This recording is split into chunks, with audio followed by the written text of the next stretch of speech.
عليكم رقيبا يا أيها الذين آمنوا اتقوا الله وقولوا قولا سديدا يصلح لكم أعمالكم ويغفر لكم ذنوبكم ومن يطع الله ورسوله فقد فاز فوزا عظيما أما بعد فإن خير الحديث كتاب الله وخير الهدي هدي محمد صلى الله عليه وسلم وشر الأمور محدثاتها وكل محدثة بدعة وكل بدعة ضلالة وكل ضلالة في النار. معزز حاضرین، آج کے درس کا موضوع ہے ہدیہ، ہبہ، تحفہ وغیرہ. ہبہ کہتے ہیں اصطلاح میں، لغت میں، کہ کسی انسان کا دوسرے انسان کو اپنے مال کا مالک بنا دینا بلا کسی چیز کے بدلے. تملیک الانسان مالہ لغیرہ فی الحیات بلا عوض، کہ اپنی زندگی ہی میں اپنا مال یا اپنے مال میں سے کچھ حصہ کسی دوسرے شخص کو دے دینا بلا کسی عوض کے اور بدلے کے. اسے ہبہ کہتے ہیں، ہدیہ کہتے ہیں، اور اردو میں تحفہ بھی کہتے ہیں. یہ ایک مستحسن عمل ہے اور ایک ثواب کا کام ہے، نیک عمل ہے. شریعت نے اس پر ابھارا ہے. ابو ہریرہ رضی اللہ تعالی عنہ سے روایت ہے، انہوں نے نبی صلی اللہ علیہ وسلم سے روایت کیا کہ نبی صلی اللہ علیہ وسلم نے فرمایا: یا نساء المسلمات لا تحقرن جارۃ لجارتها ولو فرسن شاۃ. اے مسلمان عورتوں، کوئی پڑوسن کسی پڑوسن کو حقیر نہ سمجھے. کوئی پڑوسن کسی پڑوسن کو حقیر نہ سمجھے. وَلَوْ فِرْسَنَ شَأْتٍ، اگرچہ بکری کے کھر کے ذریعے ہی کیوں نہ ہو. یعنی اس کی تکریم کرے، اسے ہدیہ دو، گرچہ گوشت کا یا ہڈی کا معمولی ٹکڑا ہی کیوں نہ ہو جو سالن تم عورتیں پکاتی ہو. اس حدیث سے معلوم ہوا کہ پڑوسی کے ساتھ حسن سلوک کرنا، اس کی تکریم کرنا، اسے ہدیہ دینا، یہ ایک شرعی حکم ہے. یعنی ہم کسی کو ہدیہ دیتے ہیں تو یہ سمجھ لیجئے کہ آپ اس کی تکریم کرتے ہیں، اس کی عزت کرتے ہیں، کیونکہ ہدیہ اسی لیے دیا جاتا ہے، تکریم کرنے کے لیے، عزت دینے کے لیے. دوسری روایت میں اللہ کے نبی صلی اللہ علیہ وسلم نے فرمایا: تہادو تحابو، کہ تم آپس میں ایک دوسرے کو ہدیہ دیا کرو. اس کا فائدہ یہ ہوگا کہ تم آپس میں ایک دوسرے سے محبت کرنے لگو گے. آپس میں بغض، نفرت، کینہ، چپقلش، عداوت، یہ سب جو بیماریاں آپ کے دلوں میں پیدا ہو جاتی ہیں وہ ہدیہ کی وجہ سے ختم ہو جاتی ہیں. آپس میں ایک دوسرے کو ہدیہ دینے کی وجہ سے محبت بڑھتی ہے، ایک دوسرے سے لگاؤ بڑھتا ہے. اسی لیے اللہ کے نبی صلی اللہ علیہ وسلم نے ہدیہ دینے کا حکم بھی دیا اور آپس میں ایک دوسرے کو، اور اس کا فائدہ بھی بتایا کہ تم آپس میں محبت کرنے لگو گے. اسی طرح اگر کسی کو ہدیہ دیا جائے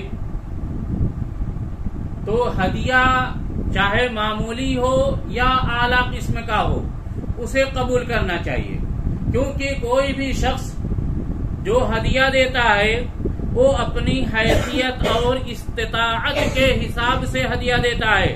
جیسے کوئی شخص دعوت کرتا ہے تو وہ اپنی حیثیت اور استطاعت اور مالی طاقت کے اعتبار سے دعوت کرتا ہے، اہتمام کرتا ہے. اسی طرح سے ہدیہ کا بھی معاملہ ہے کہ اگر کوئی شخص کسی کو ہدیہ دے گا تو وہ اپنی مالی حیثیت کے اعتبار سے ہدیہ دے گا۔ اب آپ یہ سوچیں کہ اس نے مجھے تھوڑا سا ہدیہ دیا، وہ مجھے بہت حقیر سمجھتا ہے، گرا ہوا سمجھتا ہے، یہ سوچ انتہائی زیادہ خطرناک ہے۔ اللہ کے نبی صلی اللہ علیہ وسلم نے اس طرح کی سوچ سے منع فرمایا کہ نہ تو ہدیہ کم ہدیہ دینے والا حقیر ہوتا ہے اور نہ ہی کم ہدیہ قبول کرنے والا حقیر ہوتا ہے۔ اللہ کے نبی صلی اللہ علیہ وسلم نے عورتوں کو حکم دیا کہ تم ہدیہ کرو، اگرچہ کھر ہی کیوں نہ ہو۔ یعنی انسان پایا پکاتا ہے، اس میں جو معمولی ہڈی ہوتی ہے وہ کھر کی پیر کے نچلے حصے کی ہڈی ہوتی ہے۔ آپ سوچیں کہ میں یہ ہڈی اپنے پلیٹ میں رکھ کر کسی پڑوسی کو دوں تو یہ سمجھے گا کہ اس نے مجھے صرف ہڈی دیا، گوشت کیوں نہیں دیا۔ یہ آپ کو سوچنے کی ضرورت نہیں ہے۔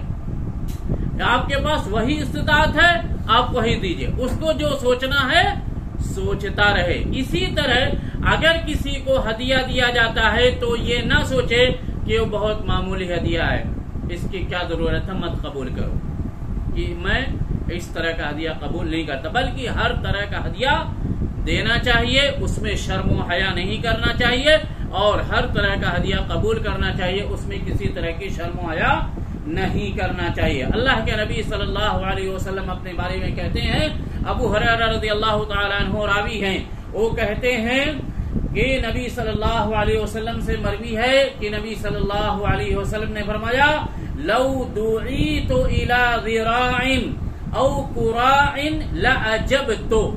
یہ نبی صلی اللہ علیہ وسلم کا فرمان ہے کہ اگر مجھے دست کی طرف دعوت دی جائے، یعنی بکری کا دست، اگلا پیر، اس کی دعوت پکائی جائے اور اس دعوت کی طرف اس کی طرف مجھے دعوت دی جائے کھانے کے لیے، تو میں اس کی طرف چلا جاؤں۔ دوسرا لفظ ہے او قراع، اگر پیر کا یعنی پچھلے پیر کی جو ہڈی ہے جس میں گوشت کم ہوتا ہے، نچلا حصہ قراع کہلاتا ہے، کہ اگر مجھے اس کی طرف بھی دعوت دی جائے تو میں اس دعوت کو قبول کروں، کیونکہ دعوت قبول نہ کرنے کی وجہ سے اس شخص کے دل کو ٹھیس پہنچتی ہے جس نے آپ کو دعوت دی ہے۔ اگر کوئی آپ کو ہدیہ دیتا ہے، آپ نے ہدیہ قبول نہیں کیا، تو ہدیہ دینے والے کے دل کو ٹھیس پہنچتی ہے، تکلیف پہنچتی ہے، وہ گلٹی فیل کرتا ہے، انسلٹ فیل کرتا ہے کہ میرا ہدیہ قبول نہیں کیا گیا۔ اللہ کے نبی صلی اللہ علیہ وسلم کہتے ہیں، اسی بات کو کہتے ہوئے، وَلَوْ أُهْدِيَ إِلَيَّ ذِرَاعٌ أَوْ قُرَاعٌ لَقَبِلْتُ، کہ اگر مجھے اگلی دست ہدیہ کی جائے یا جانور کا وہ ہڈی جس میں گوشت کم ہوتا ہے یا جس میں گوشت ہی نہیں ہوتا ہے، وہ مجھے ہدیہ کیا جائے، لَقَبِلْتُ، تو میں اس کو بھی قبول کروں۔ یہ اللہ کے نبی صلی اللہ علیہ وسلم کا تواضع اور انکساری تھی۔ اور ہم ہیں کہ ہم شرمندگی محسوس کرتے ہیں، کیا کرتے ہیں؟ شرمندگی محسوس کرتے ہیں، بے عزتی محسوس کرتے ہیں، عار محسوس کرتے ہیں کسی غریب انسان کے گھر پر کھانا کھانے میں یا کسی غریب انسان کا ہدیہ قبول کرنے میں۔ یہ اللہ کے نبی صلی اللہ علیہ وسلم نے اپنی امت کو اپنی ذات کے ذریعے، اپنے اسوہ حسنہ کے ذریعے تواضع اختیار کرنے کا طریقہ سکھایا ہے۔ اسی طرح بہت سارے ہدیے ہیں کہ جنہیں واپس کرنے سے شریعت میں منع کیا گیا ہے، یا کسی بھی وجہ سے آپ ان ہدایا کو اور تحفوں کو واپس نہیں کر سکتے۔ عزرہ ابن ثابت الانصاری سے روایت ہے، انہوں نے کہا کہ ثمامہ بن عبداللہ نے مجھ سے حدیث بیان کی، انہوں نے کہا دخلت علیہ، کہ میں ان کے پاس گیا، فناولنی طیبا، تو انہوں نے مجھے خوشبو دیا، عطر، قال کہا کان انس رضی اللہ عنہ لا يرد الطیب، کہ انس بن مالک رضی اللہ تعالی عنہ خوشبو کو واپس نہیں کرتے تھے، یعنی اگر کوئی انہیں خوشبو ہدیہ کرتا تھا تو اسے واپس نہیں کرتے تھے۔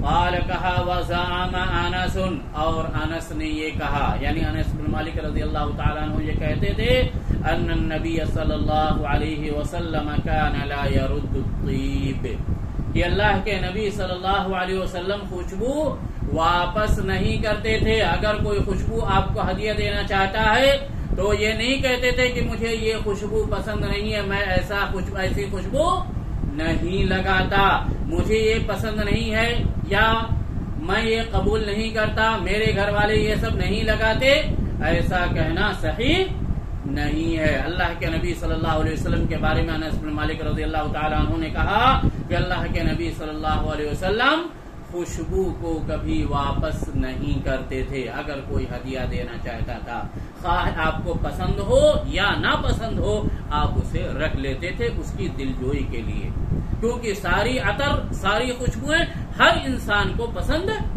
نہیں ہوتی ہیں، اور ہر انسان کی پسند بھی نہیں جانتا ہے کہ اسے کیا پسند ہے کیا پسند نہیں ہے۔ ابن عمر رضی اللہ تعالی عنہ کہتے ہیں اللہ کے نبی صلی اللہ علیہ وسلم نے فرمایا ثلاث لا ترد، یہ 3 چیزیں ہیں جو کبھی واپس نہیں کی جاتی ہیں، جس کا مطلب یہ ہے کہ ان کا واپس کرنا سنت نہیں ہے بلکہ اسے قبول کرنا سنت ہے۔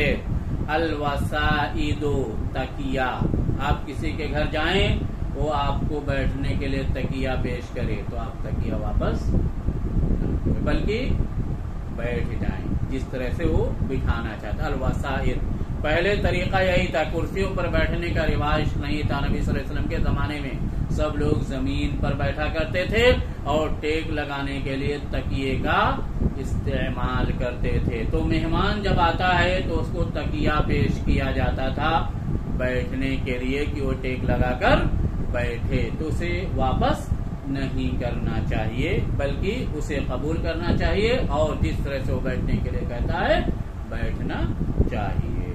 یہی کہا کہ 3 چیزیں واپس نہیں کی جاتی ہیں، تکیہ، دوسری چیز والدہن، تیل، خوشبو جو ایک دوسرے کو لگایا جاتا ہے، استعمال کیا جاتا ہے بالوں میں اور جسموں میں اور کپڑوں میں۔ تیل ہے تو بالوں میں لگایا جائے گا، جسم میں لگایا جائے گا۔ عطر ہے، عطر کو بھی دہن ہی کہتے ہیں، اسے کپڑوں میں لگایا جاتا ہے۔ تیسری چیز ہے دودھ، کوئی کسی کے ہاں آپ مہمان بنتے ہیں، آپ کو دودھ پیش کرتا ہے تو قبول کرنا چاہیے اور اسے پینا چاہیے۔ اسی طرح ہدیہ کا بدلہ دینا بھی مسنون عمل ہے۔ کیا ہے؟ مسنون عمل ہے۔ کسی نے آپ کو ہدیہ کیا کوئی چیز، آپ بھی ہدیہ کیجئے اسے جو اس کو پسند ہے، یا آپ کی اپنی استطاعت کے مطابق اسے ہدیہ کیجئے۔ کسی نے آپ کو دعوت کھلایا، کھانا کھلایا، آپ بھی اس کی تکریم کیجئے، اس کو اپنے گھر بلائیے، اس کو دعوت دیجئے۔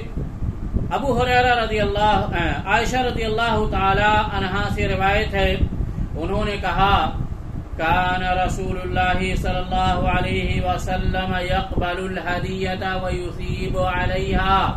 عائشہ رضی اللہ تعالی عنہ کہتی ہیں کہ اللہ کے رسول صلی اللہ علیہ وسلم ہدیہ قبول کرتے تھے، ویثیب علیہا، اور اس کا بدلہ بھی دیتے تھے۔ ظاہر ہے کہ جو انسان ہدیہ کرتا ہے آپ اس کو وہی ہدیہ واپس نہیں کریں گے، کیونکہ اس کو تکلیف ہوگی۔ آپ اپنی حیثیت کے مطابق، آپ اپنی پسند کے حساب سے اس کو دوسری چیزیں ہدیہ کیجیے۔ یہ نبی صلی اللہ علیہ وسلم کا طریقہ تھا کہ نبی صلی اللہ علیہ وسلم ہدیہ قبول کرتے تھے اور لوگوں کو ہدیہ بھی کیا کرتے تھے۔ اس کے بعد سوال پیدا ہوتا ہے کہ ہدیہ کا سب سے زیادہ مستحق کون ہے؟ آپ کس کو ہدیہ کریں؟ آپ کس کو تحفہ دیں؟ کس کو ہدیہ دیں؟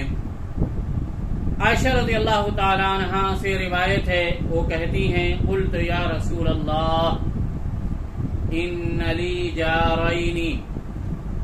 عائشہ رضی اللہ تعالی عنہا سے روایت ہے، انہوں نے کہا کہ میں نے کہا یا رسول اللہ، اللہ کے رسول صلی اللہ علیہ وسلم، ان لی جارینی، میرے دو پڑوسی ہیں، میرے دو پڑوسی ہیں، وَإِلَىٰ أَيِّهِمَا أُهْدِي، میں کس کو ہدیہ دوں؟ یعنی مجھے ہدیہ دینا ہو تو کس کو ہدیہ دوں؟ کس پڑوسی کو؟ قال إِلَىٰ أَقْرَبِهِمَا مِنْكَ بَابًا، نبی صلی اللہ علیہ وسلم نے فرمایا کہ اس پڑوسی کا ہدیہ دو جس کا دروازہ تمہارے گھر سے سب سے زیادہ قریب ہے۔ یہ اس وقت کی بات ہے جب آپ کے پاس ایک ہی پڑوسی کو ہدیہ دینے کی استطاعت ہو۔ اگر آپ چاہیں ایک سے زائد پڑوسیوں کو ہدیہ دینا چاہیں تو کوئی اسے منع نہیں کرتا، لیکن آپ کے پاس ایک ہی شخص کو ہدیہ دینے کی گنجائش ہے تو آپ کس کو ہدیہ دیں؟ تو اللہ کے نبی صلی اللہ علیہ وسلم نے فرمایا عائشہ رضی اللہ تعالی عنہا کے سوال کے جواب میں کہ جس کا دروازہ تمہارے گھر کے قریب ہو تم اس پڑوسی کو ہدیہ دو، وہ تمہارے ہدیے کا زیادہ مستحق ہے۔ قریب رضی اللہ تعالی عنہ جو مولا ابن عباس رضی اللہ تعالی عنہ کے آزاد کردہ غلام ہیں، انہوں نے کہا کہ میمونہ بنت حارث رضی اللہ تعالی عنہ نے انہیں خبر دیا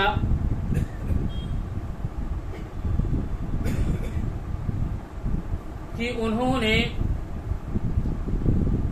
ایک لونڈی آزاد کیا، یعنی میمونہ رضی اللہ تعالی عنہا جو ام المؤمنین ہیں انہوں نے ایک لونڈی آزاد کی، یعنی اللہ کے راستے میں، اور اس بارے میں نبی صلی اللہ علیہ وسلم سے اجازت نہیں لی کہ لونڈی کو آزاد کرنا ہے، تو وہ نبی صلی اللہ علیہ وسلم سے اجازت نہیں لی۔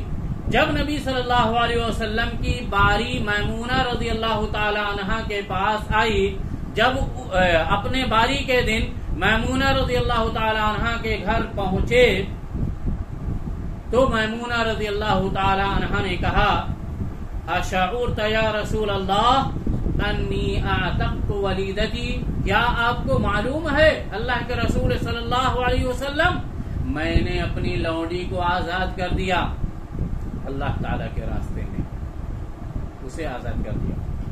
قال او فعلتی، کیا تم نے کر ڈالا، آزاد کر دیا؟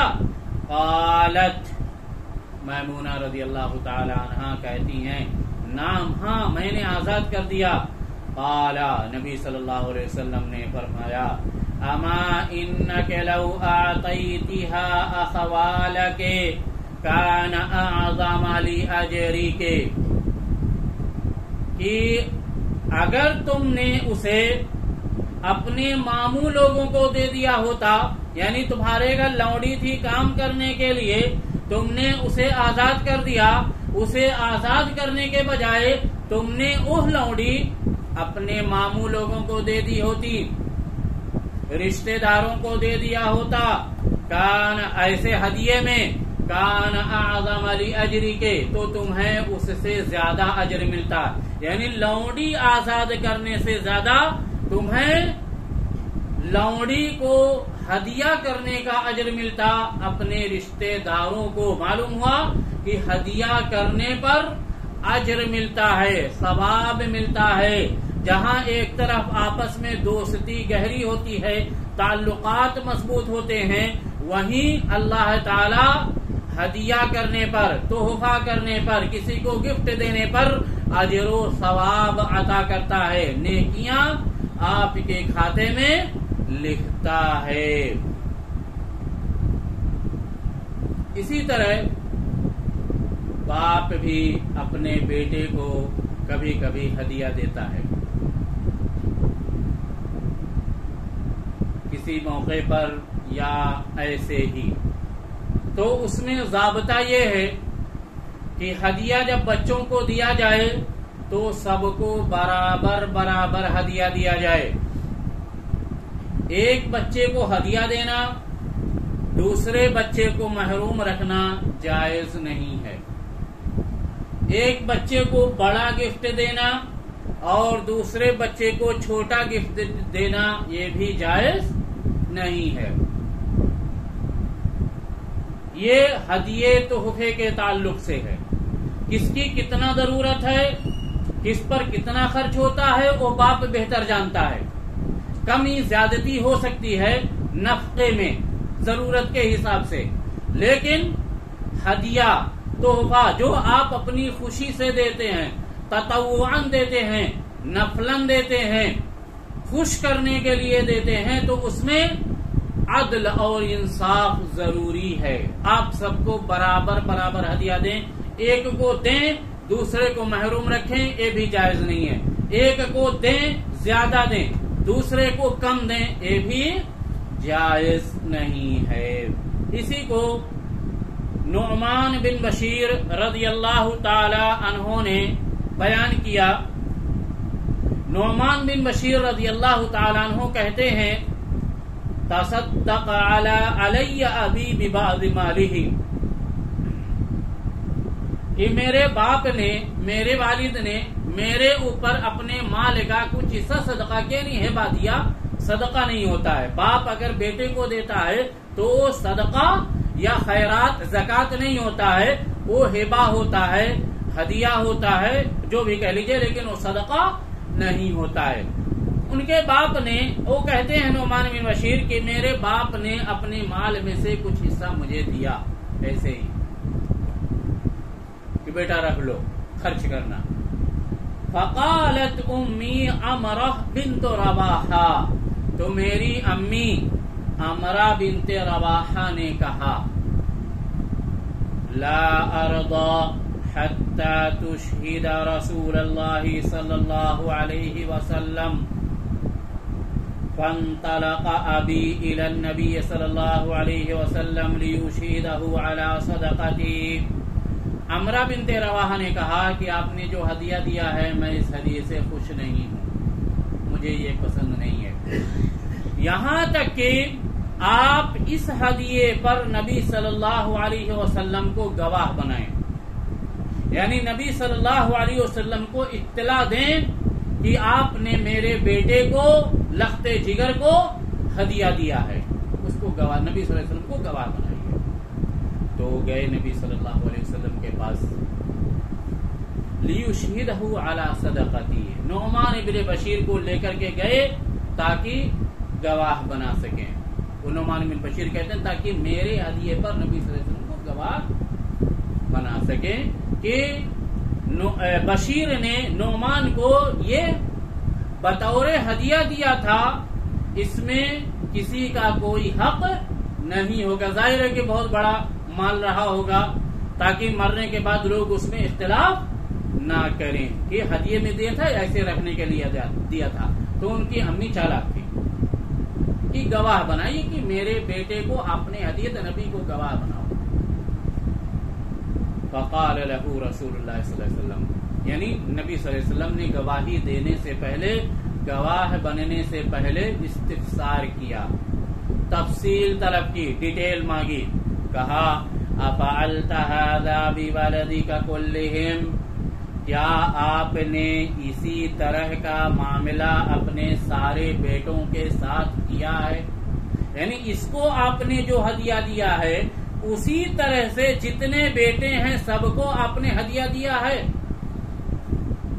قال لا، بشیر رضی اللہ تعالی عنہ نے کہا کہ نہیں. قال اتقوا اللہ، نبی صلی اللہ علیہ وسلم نے کہا اتقوا اللہ، اللہ سے ڈرو، اس کا تقوی اختیار کرو.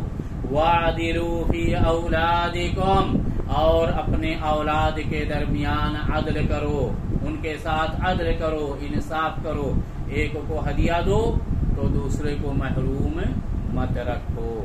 فرجع بی، تو میرے باپ واپس آئے.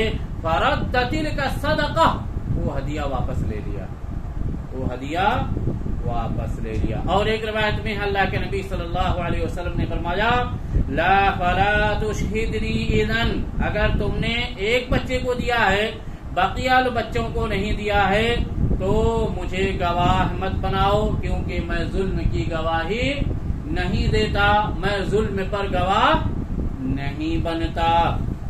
وفی روایت ثم قال، اور ایک روایت میں ہے کہ نبی صلی اللہ علیہ وسلم نے اس کے بعد کہا ایسرک ان یکون الیک فی البر سواء، کیا تمہیں یہ بات پسند ہے کہ تمہارے بیٹے تمہارے ساتھ حسن سلوک کرنے میں، اچھا برتاؤ کرنے میں سب برابر رہیں، کوئی کمی نہ کرے؟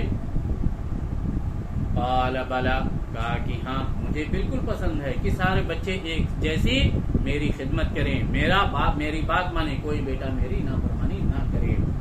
قال، نبی صلی اللہ علیہ وسلم نے کہا فلا اذن، تب تو میں بالکل گواہ نہیں بنوں گا، یہاں تک کہ تم سارے بچوں کو ایک جیسا ہدیہ دو تاکہ وہ تمہاری ایک جیسی خدمت کریں.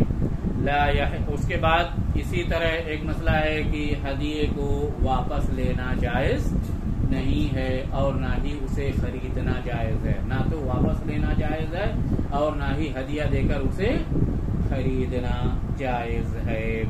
عن ابن عباس رضی اللہ عنہما قال قال النبی صلی اللہ علیہ وسلم لیس لنا مثل السوء الذي يعود في هبته كالكلب يرجع في قيئه، کہ ہمارے لیے بری مثال نہیں ہے. لیس لنا مثل السوء، کہ ہمارے لیے بری مثال نہیں ہے جو اپنے ہدیے کو واپس لیتا ہے، اس کتے کی طرح ہے جو اپنی الٹی کو، قے کو، وومٹ کو چاٹتا ہے، کھاتا ہے.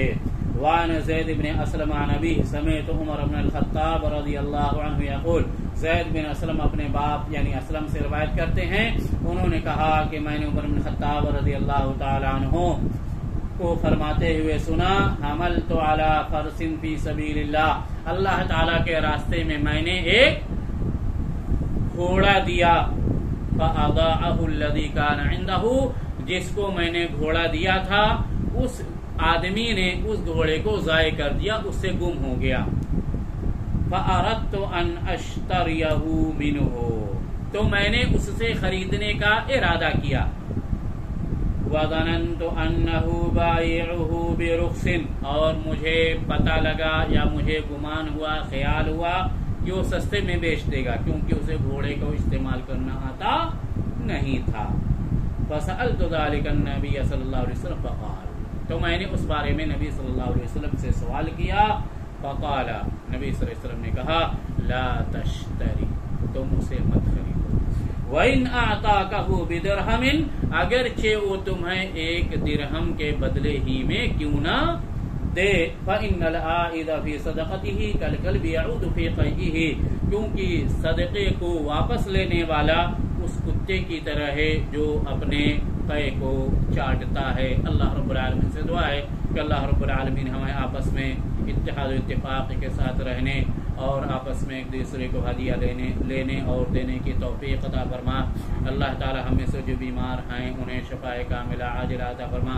اللہ تعالی ہم میں سے جو لوگ اپنے پڑوسیوں سے غافل ہیں، اللہ تعالی انہیں پڑوسیوں کے ساتھ حسن سلوک کرنے کی توفیق عطا فرما. اقول قولی ھذا واستغفر اللہ لی ولکم ولسائر المسلمین فاستغفروه انه هو الغفور الرحیم. وآخر دعوانا ان الحمد للہ رب العالمین. والسلام علیکم ورحمۃ اللہ.